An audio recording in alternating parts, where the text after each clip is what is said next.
up on Network Africa. Over 20 killed after deadly shells hit busy markets in Sudanese city of Omdurman.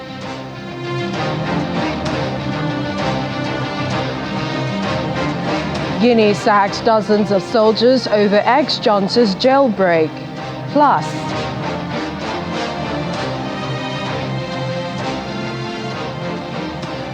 United Nations Humanitarian Agency says thousands trapped in flooded areas in Somalia.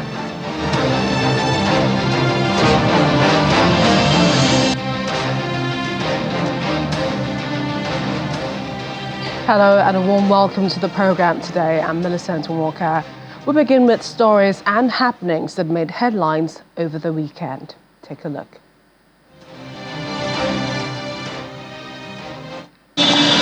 Guinean security forces launched a manhunt on Saturday after former military ruler Musa Dadis Camara was sprung from prison by heavily armed men in the early hours along with 3 other officers.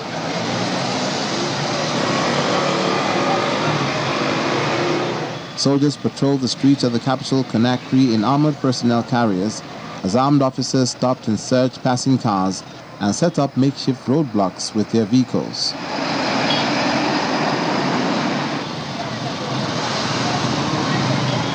Camara and others have been on trial since last year, accused of orchestrating a stadium massacre and mass rape by Guinean security forces in which 150 people were killed during a pro-democracy rally on September the 28th, 2009.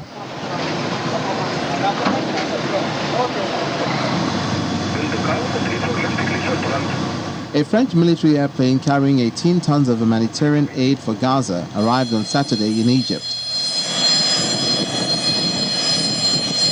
Supplies include medicine, food and generators meant to alleviate the plight of Palestinian civilians in the besieged Gaza Strip.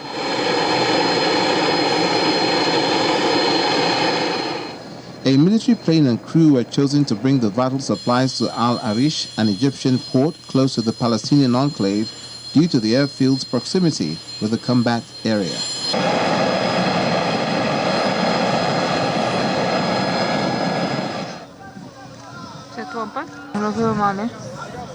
Also on Saturday, the Spanish authorities say nearly 32,000 migrants have reached the Canary Islands by sea from West Africa this year, higher than the previous record posted in 2006.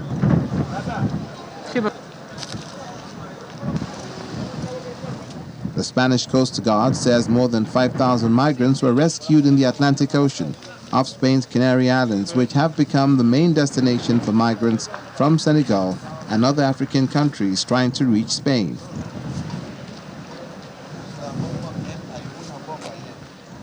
The United Nations says at least 140 migrants have died trying to make the crossing since the beginning of the year.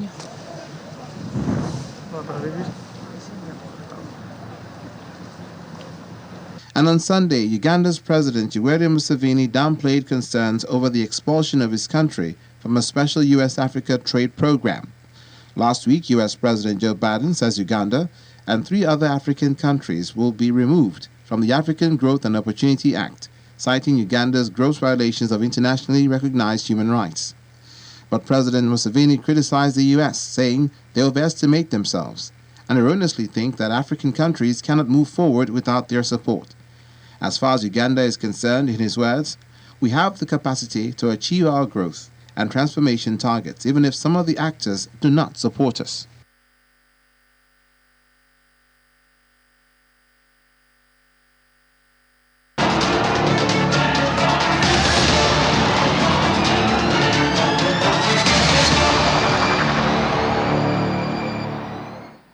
Over 20 people have been killed and several others injured after shells hit a market in the suburb of Sudan's capital, Khartoum.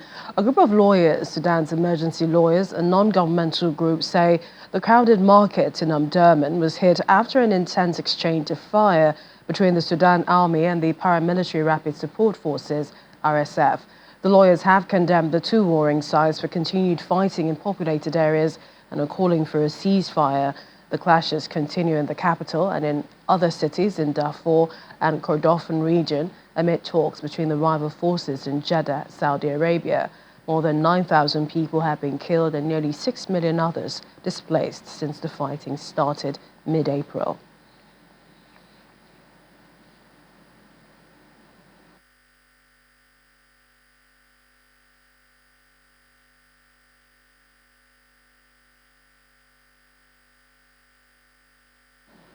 Let's touch base with VOA's Nairobi Bureau Chief Mariama Diallo, who joins us now for more.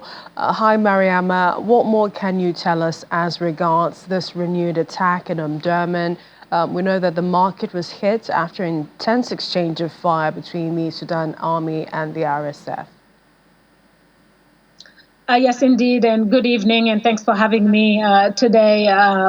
Obviously, from the reports that we're hearing, that about 20 people were killed when there was shelling in that market in Omdurman. But the fighting have renewed, not just in that part of Sudan, but in also other parts of Sudan, like in Darfur. And I think the UN humanitarian agency is actually just warning that the situation for civilians, for example, in the Darfur area is dire. It's worsening, and fighting recently have also killed dozens of people and have displaced many. According to the same agency, it's what the Office of for the Coordination for Humanitarian Affairs. I'm sorry, I'm not hearing you very well, but it reports that about 17,000 people have been displaced. Properties have been destroyed. So really a dire situation, not just in that Omdurman area, but in other parts of Sudan as well because of renewed fighting. So is it possible to tell where is safe in Sudan?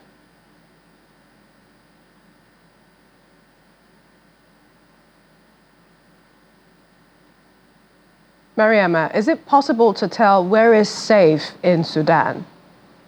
I can't hear you. I'm sorry. There's just a noise in the background. I'm sorry about that. Okay, I do not know why, but hopefully we'll try to sort out this audio and talk to Mariama some more, staying with what it appears to be happening in Omdurman, the renewed fighting between the RSF and also the Sudanese army. Well, let's move slightly away from Sudan while we try to reach out to Mariama shortly. And this is, we are learning, the heavy fighting between Ethiopian troops and local militias. They are continuing across large parts of the Amhara region, although authorities said the conflict has been contained. Fighters from the Fano militia group say they've thwarted government attacks and seized towns. Communication blackouts have also been imposed. According to residents, heavy weaponry are being used in the clashes, and there are also fears that civilians are trapped. The Ethiopian government announced a state of emergency in August when the Fano militia refused to hand over its weapons last week. Western countries, including Britain and the US, have called for a ceasefire. And more than 60 Guinean soldiers and prison officers have been dismissed following the jailbreak of former junta leader Musa Camara and 3 other high-ranking officers. According to the authorities in Guinea, at least 9 people were killed during the jailbreak after gunmen stormed the prison in the capital, Conakry. The Justice Ministry said suspected attackers, security forces and civilians were among the dead. However, it's not clear whether Captain Camara and others were kidnapped or freed by their supporters, but they've been recaptured and returned back in Conakry's Central House prison.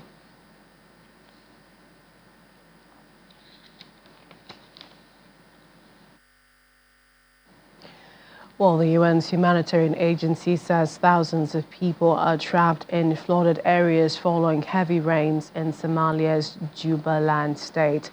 According to the Office for the Coordination of Humanitarian Affairs, the heavy rains that started last month have elevated the water levels on the Juba River, causing flooding in riverine areas of the state. The Luke district, 2,400 people are said to be trapped in an area surrounded by water, and efforts by authorities and rescue partners are underway to evacuate the stranded locals. At least 14 people have died and 47,000 been displaced in the flash floods across Somalia since last month.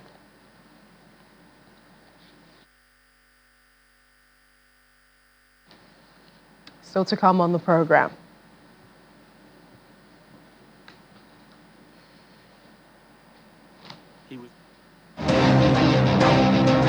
Chad recalls its envoy from Israel over Gaza war. We'll have that story and more. Please stay with us.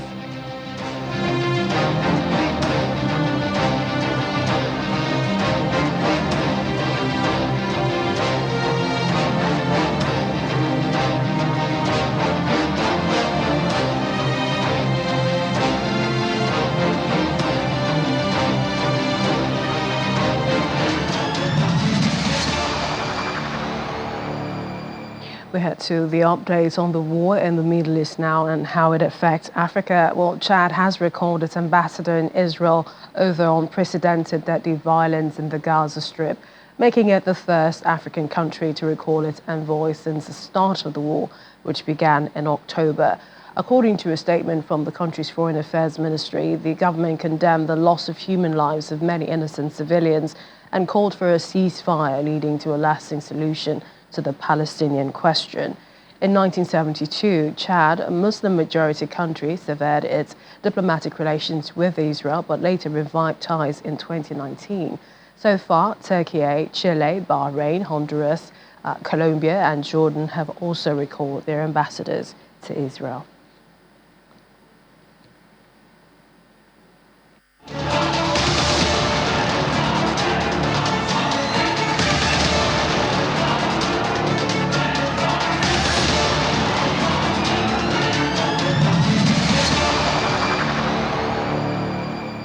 Kenyan President William Ruto says his country and China share a complementary relationship in cooperation around green development.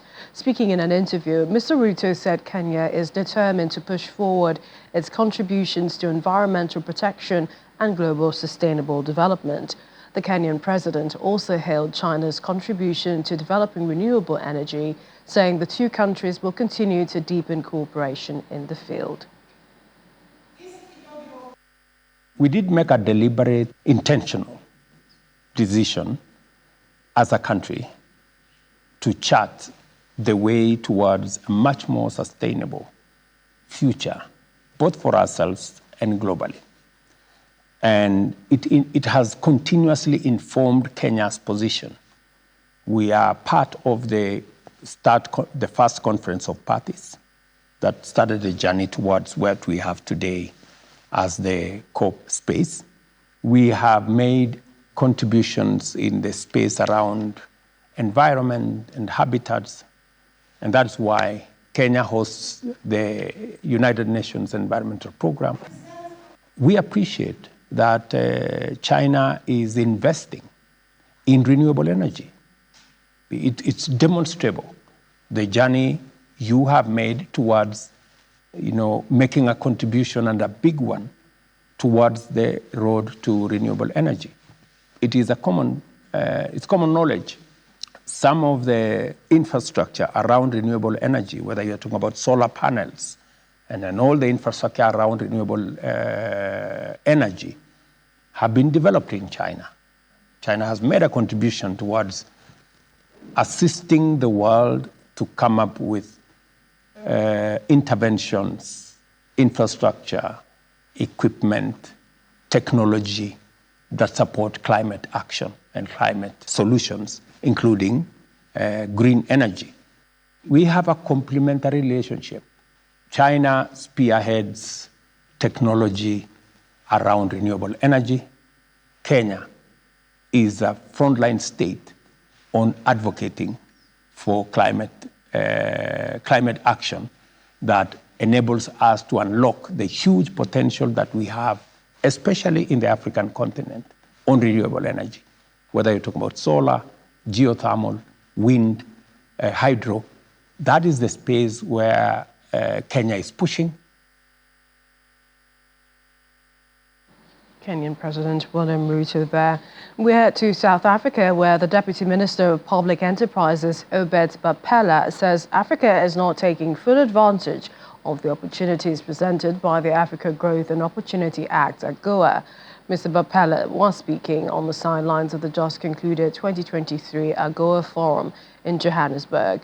The Africa Growth and Opportunity Act is a United States of America trade program that provides eligible countries in sub-Saharan Africa with preferential access to the U.S. market. Our South Africa correspondent, Innocent Samosa, has more. Well, entrepreneurship is vitally important for every economy. In fact, it is the backbone of every country, but they often face many challenges. Here in the African continent, entrepreneurs are telling me that moving goods from one place to the other, it's often difficult and expensive. I had the opportunity to speak to some of them here. Take a listen to what they had to say. It's expensive. Freighting is expensive. That is one major problem we are having. And our packaging is also a problem because we don't have a very solid packaging because they are very expensive. The challenge I face is expensive. It's expensive, and even as we entered here, they disturbed us a little, because we came in from the airport, so they have to disturb us. Saraca is a bit over many African nations, so if you manufacture in Saraca like we do, it's very difficult to export to African nations. Okay, but if you manufacture in Nigeria, it's a little easier. Okay, then you have duties. South Africa's Deputy Minister of Public Enterprises, Obed Babela, claims that Africa is not taking advantage of AGOA for this reason. Not as much, but it's because of colonization, what it did to us. First, by destroying our mind and feeding us with inferior education. And then as a result, we are sitting with endowment. All minerals that you see to be in demand everywhere in the world, you get them in Africa. And we extract them only to the ports, and then they go and finish the goods that they produce out of the minerals. And we are then the biggest consumers of those finished goods. So education, therefore, is where we ought to really alter. Some entrepreneurs, on the other hand, established few contacts. Yeah, the first day we got here, people started patronizing us, and it's moving very well. Yes. Yeah, I'm so happy, and I'm glad I attended AGOA. Yeah, I'm so happy. Oh yes, people are coming. People are asking. They want to collaborate. They want us to enter into business. So we are looking at a meeting tomorrow. According to Obed Babela, there's hope for the continent. Well, look here, there's hope with this Africa Free Trade Continental Agreement. It's taking us somewhere. 44 countries acceded to it. Now they are looking at barriers. We have free duties and no duties. President Cyril Ramaphosa said he's lobbying for a greater inclusion of small businesses into AGOA. From Johannesburg, South Africa, Innocent Samosa, Channels Television News.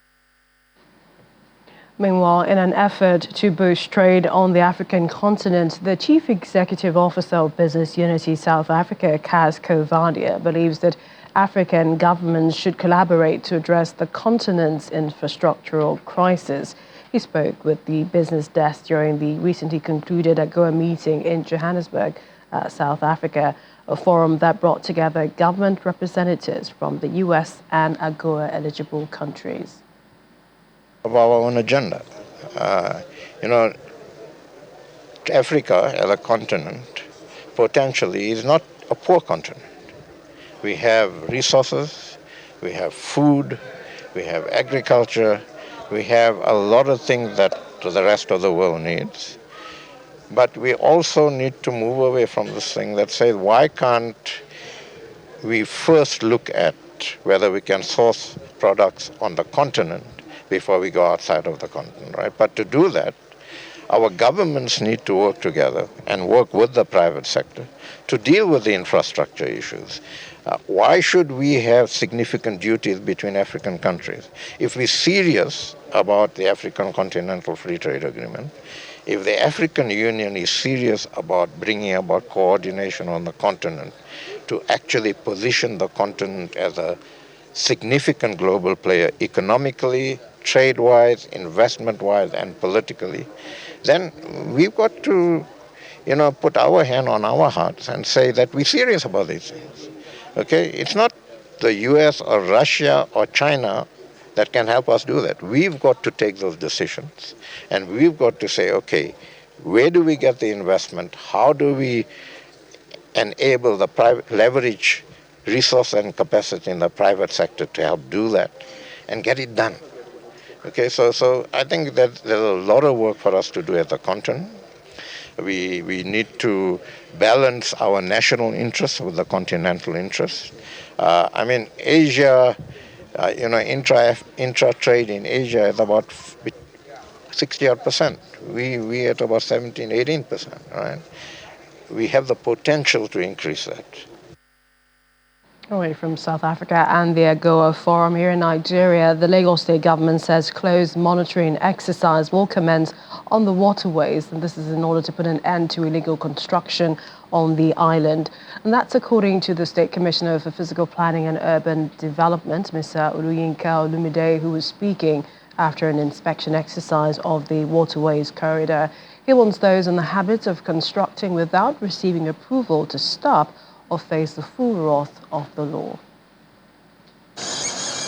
The Lagos State Commissioner for Waterfront Infrastructure Development, Ekundayo Alibioshu, and his counterpart in charge of the Ministry of Physical Planning and Urban Development, Oluyinka Olumide, kicks off the waterways inspection from the 5-carry terminal, Palomo.